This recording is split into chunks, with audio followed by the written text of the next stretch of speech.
On savait que ça allait être un match compliqué. À l'aller, on perd moins de contre elles. Elles sont premières, elles ont un match nul et une défaite. C'était vraiment l'équipe qu'on voulait battre. Ça s'est ressenti sur le terrain. On a donné tout ce qu'on avait. On s'est entraîné pour. On a essayé de faire au mieux aux entraînements. On avait à cœur également de gagner parce que ça fait je sais plus combien de matchs qu'on est invaincu à la maison, donc on ne voulait pas perdre. Surtout que c'était les premières, on était juste derrière. Donc l'objectif c'était quand même de gagner et d'assurer le maintien à ce match-là.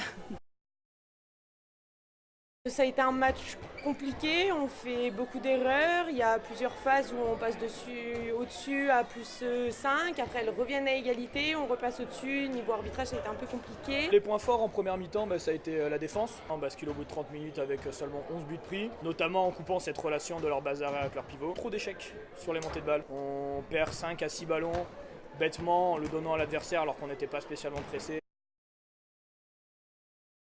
Je pense que la cohésion et l'esprit du groupe nous fait du bien aujourd'hui. Je pense qu'on avait de l'envie, pas de pression, c'est le premier qui se déplace chez nous, c'est elles qui ont envie de monter. On n'est pas un prétendant à la montée au début de la saison et au final, tout s'est pas passé. On est de plus en plus conforté à cette deuxième place. Objectif principal, ça sera de rester invaincu à domicile. Il nous reste encore 3 matchs et on a 3 victoires obligatoires. On ne fait pas de faux pas à l'extérieur. On ira au minimum au barrage. Et après, sur un match, on verra si on reste en N2 ou si on monte en National 2.